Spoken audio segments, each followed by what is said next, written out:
dipilih adalah peranan Melaka dan Selatnya dalam pembentukan etika dan peradaban Melayu dan Islam. Okey, pengenalan. Okey, bila kita sebut atau kita terdengar tentang negeri Melaka, mungkin sudah tentu akan terlintas di fikiran kita bahawa Melaka adalah tempat peninggalan sejarah yang telah lama ditinggalkan. Okey, hal ini juga telah diiktiraf oleh pihak UNESCO.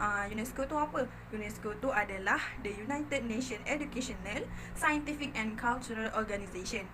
Pihak ni telah iktirafkan Melaka sebagai tempat di mana ianya tempat peninggalan sejarah lah. Sebab dekat Melaka ni banyaknya tempat-tempat atau bangunan-bangunan lama yang telah ditinggalkan oleh para penjajah semasa mereka menjajah dekat tanah Melayu ataupun Melaka.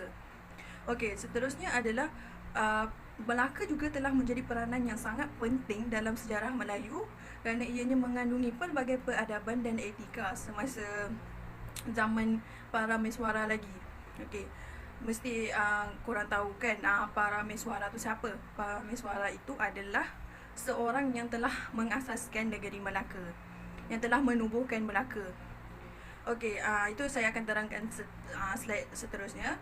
Tapi sebelum tu, permulaan Melaka mempunyai pelbagai peradaban dan etika adalah daripada aktiviti perdagangan yang telah berlaku pada abad ke-15, iaitu zaman di mana Melaka telah mencapai zaman kegemilangannya, di mana zaman kemuncak Melaka adalah di situ pada abad ke-15. Dan di situ berlakunya kedatangan pedagang Arab kerana ianya ingin menyampaikan atau menyebarluaskan ajaran agama Islam, dan alhamdulillah ajaran itu telah diterima dengan baik oleh rakyat di situ dan para pembesar di Melaka. Sejarah pembentukan Melaka. Okey. Permulaannya Melaka ini adalah telah diasaskan oleh para Meswara. Para Meswara ini adalah seorang bangsawan dari Palembang. Dia adalah seorang keturunan kerajaan di Singapura, dan pada ketika itu Singapura diserang oleh Siam dan Jawa.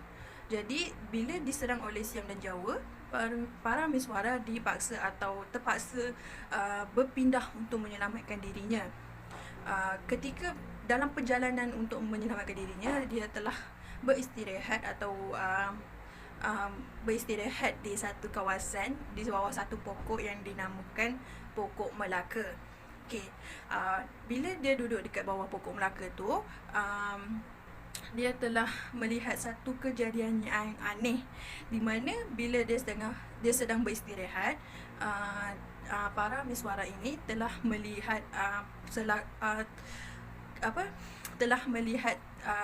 seekor kancil putih yang telah menendang anjing-anjing raja yang telah dibawa oleh rombongan para Meswara sendiri. Okey, bila berlakunya peristiwa yang sangat aneh itu, para Meswara telah berfikir bahawa kejadian ini sangat aneh dan mungkin tempat ini adalah tempat yang sangat bagus untuk didirikan kerajaan. Okey, bila dia dah berfikir seperti itu, dia ingin membina satu kerajaan atau mendirikan kerajaan di Melaka. Okey. Dan kerajaan itu dinamakan sebagai Melaka sempena nama nama pokok yang dia berteduh ketika itu. Okey, seterusnya Melaka jadi tumpuan aktiviti perdagangan pada abad ke-15 seperti yang saya telah cakap atau terangkan di bahagian pengenalan tadi. Okey, Melaka ni pada abad ke-15 dia adalah zaman kegemilangan Melaka, di mana ia telah menjadi tumpuan para pedagang untuk berdagang di situ kerana tempatnya yang sangat strategik. Dia terlindung daripada angin monsun dan terdekat dengan sungai atau sumber air. Dan jadi disebabkan sebab-sebab itu kawasan Melaka telah menjadi tempat perdagangan lah. Jadi bila pedagang datang, jadi ramai pedagang-pedagang daripada banyak tempat, pelbagai kawasan, pelbagai negara, pelbagai kerajaan. Jadi bila pelbagai kerajaan datang ke Melaka, jadi di situlah terjadinya pertukaran atau penambah peradaban dan etika di Melaka. Kerana ilmu itu atau peradaban dan etika itu terjadi semasa berlakunya aktiviti perdagangan ketika itu. Okey, seterusnya dan keadaan aktiviti itu telah memberikan kesan yang positif lah, sebab bila ramai pedagang datang ke Melaka, jadikan lagi ramai pedagang-pedagang daripada tempat lain untuk datang ke Melaka untuk menjalankan aktiviti perdagangan atau untuk menambahkan ilmu lah. Okey. Seterusnya Melaka ini, Kesultanan Parameswara ini telah memerintah Melaka selama 110 tahun sehingga ditewaskan oleh pihak Portugis pada tahun 1511 di bawah pimpinan Alfonso de Albuquerque pada 24 Ogos 1511. Okey, hal ini telah menyebabkan Melaka menjadi tempat yang strategik bagi perkembangan pihak Portugis di Hindia Timur dan sempat diperintah oleh selama 30 tahun. Walau bagaimanapun, Melaka dapat dibebaskan oleh pihak Portugis dari dengan pihak bantuan pihak Belanda dan pihak Sultan Johor lah. Jadi tapi pihak Belanda tak nak memerdekakan Melaka pada ketika itu kerana dia ingin membangunkan pusat pentadbirannya lalu dan menyerahkan Melaka pada pihak British pada tahun 1824. Okey, kesan daripada penjajahan luar dan perdagangan juga telah menyebabkan penambah dalam etika dan peradaban Melayu dan Islam di Melaka pada ketika itu. Kerana semasa penjajahan mungkin mereka sudah tentu mereka akan membawa peradaban dan etika mereka ke dalam negara Melaka. Seterusnya, peranan Melaka dan Selatnya dalam pembentukan etika dan peradaban Melayu dan Islam. Poin pertama, peradaban dan kebudayaan Melaka berubah setelah kedatangan Islam.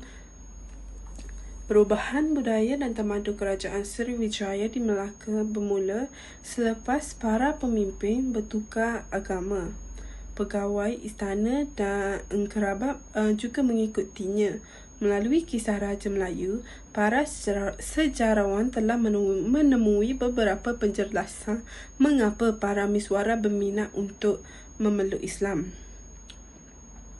Para miswara telah bermimpi bertemu Rasulullah SAW dan diajak untuk mengamalkan Islam.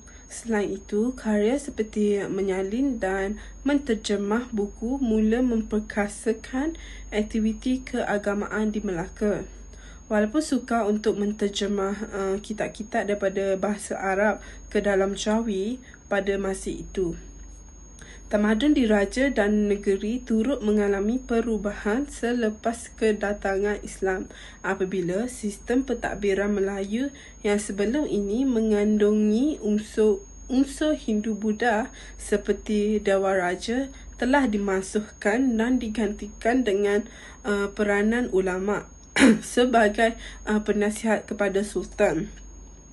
Penasihat Sultan yang berpengaruh pada masa itu ialah Maulana Abu Bakar. Poin kedua, Melaka sebagai pusat penyebaran peradaban Islam Nusantara. Pengislaman Sultan Pembesar dan rakyat Melaka merupakan satu peristiwa penting dalam sejarah Nusantara kerana ia membantu menyebarkan agama Islam ke seluruh Asia Tenggara secara besar-besaran. Penyebaran Islamisasi di Melaka menyebabkan masyarakat beransur-ansur menerima Islam dan mempelajari ajarannya. Sejak itu, Melaka telah bertukar daripada negeri berasaskan Hindu kepada negara Islam. Akibatnya, jawatan-jawatan baru di negeri dan istana mula diisi dengan orang-orang yang bergelimang Khodri. Undang-undang negara juga mesti mematuhi dan mengikut undang-undang Islam. Manakala Kerajaan Melaka dan Samudra Pasai mengalami kebangkitan pembangunan Islam di Nusantara pada abad ke-13 Masihi. Seperti Samudra Pasai, Melaka menjadi pusat penyebaran Islam di Nusantara yang mempunyai gerakan dakwah yang besar berdasarkan politik dan ekonomi yang kukuh pada masa itu. Islam dilancarkan untuk menjadi agama yang berpengaruh sejak sekian lama. Poin ketiga, perdagangan. Pada abad ke-15 dan ke-16, Melaka dikenali sebagai sebuah kerajaan yang hebat, lebih-lebih lagi berkaitan dengan aktiviti perdagangan. Orang Arab menggelar Melaka sebagai Malakat. Ini kerana Melaka sering menjadi tempat pengkumpulan para pedagang dari seluruh negara untuk melakukan aktiviti perdagangan. Pelabuhan Melaka juga telah menjadi sebagai pusat pengumpulan, penyaluran dan pertukaran barang dagangan dalam pada masa yang singkat menerusi sistem entrepot, dan Melaka juga menjadi tempat pelabuhan entrepot bagi kapal-kapal yang menggunakan laluan Selat Melaka. Melaka muncul sebagai pusat perdagangan baru yang sangat berjaya dan maju, sekaligus menjadikan bahasa Melayu sebagai lingua franca yang menjadi bahasa perantaraan yang digunakan sebagai bahasa undang-undang, bahasa pemerintah dan bahasa kebangsaan. Bahasa Melayu juga digunakan sebagai alat perhubungan masyarakat Melayu dengan orang asing yang datang ke Melaka. Kesan peranan Melaka dan selatnya dalam pembentukan etika dan peradaban Melayu dan Islam. Selat Melaka, wilayah paling terbuka di dunia, mempunyai banyak potensi konflik politik dan bencana alam sekitar. Tambahan pula, kawasan bersepadan dengan Selat Melaka adalah kawasan yang peka terhadap alam sekitar. Banyak kesan yang berlaku terhadap peranan Melaka dan selatnya dalam pembentukan etika dan peradaban Melayu dan Islam.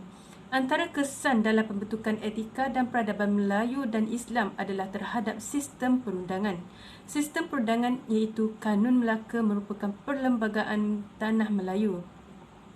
Pakar perundangan seperti Hardin bersetuju bahawa asas perlembagaan negeri-negeri Melayu berasaskan daripada Kesultanan Melayu Melaka. Dalam erti kata lain, Undang-Undang Islam merangkumi jual beli harta, prosedur mahkamah, hukum qisas dan Undang-Undang Jenayah yang juga dikenali sebagai hukum hudud. Selepas kemangkatan Sultan Mahmud II pada tahun 1699, kerajaan Melayu Melaka mula hancur walaupun kedaulatannya diwarisi oleh kerajaan tempatan seperti Kedah, Kelantan, Negeri Sembilan, Pahang, Perak, Perlis, Selangor dan Terengganu yang terbentuk sebagai sebuah kerajaan merdeka dan kerajaan Melayu yang berdaulat. Bukan itu sahaja, kesan daripada peranan Melaka dan selatnya juga menyebabkan adanya pengaruh Islam dalam sistem pemerintahan. Pentadbiran Melayu di Melaka ini adalah berstrukturkan pemerintahan Kesultanan Islam. Sultan Muzaffar Shah telah menetapkan Islam sebagai agama rasmi di Melaka, menunjukkan penguasaan Islam yang sangat besar dan menetapkan Islam sebagai polisi pemerintahan negara. Semua urusan kerajaan diperintah oleh undang-undang syariah dan hubungan dengan negara-negara Islam. Khususnya Khalifah di Kahirah telah diperkukuhkan. Kedudukan Melayu dalam bidang politik, ekonomi telah dinaikkan berkat sistem pemerintahan Islam yang telah disepadukan dengan sistem pemerintahan Melayu tradisional. Orang Melayu yang dahulunya sangat berdedikasi dan menyucikan raja-raja melalui tanggapan Dewa Raja untuk menjadikan Sultan sebagai bayangan Tuhan di bumi yang dipatuhi selagi mereka semua taat kepada Allah dan Rasulnya, telah mewujudkan persekitaran baru di kewujudan negara. Sebelum penubuhan Melaka, tiada kerajaan Malaya menggunakan perkataan Sultan untuk merujuk kepada raja mereka kecuali Sultan Muzaffar Shah, Raja Kedah yang memeluk Islam pada 1136 Masihi. Jadi, tidak dapat dinafikan lagi masyarakat Melayu merupakan masyarakat yang unggul dalam bidang intelektual dan kebudayaan. Ia diperoleh daripada ajaran dan semangat keagamaan yang tinggi. Islam telah memainkan peranan yang penting dalam pembentukan pemikiran masyarakat, manakala ajaran dan undang-undang Islam diletakkan di tempat istimewa dalam pentadbiran negara. Melaka sebagai sebuah pusat perdagangan yang hebat sehingga boleh berada di tahap yang amat dibanggakan kerana sebuah negeri yang dikenali di seluruh dunia. Tidak dapat disangkakan lagi, sistem pentadbiran dan perdagangan yang dijalankan semasa Kerajaan Melayu Melaka menjadikan Melaka maju dan terkenal di mata dunia yang lain.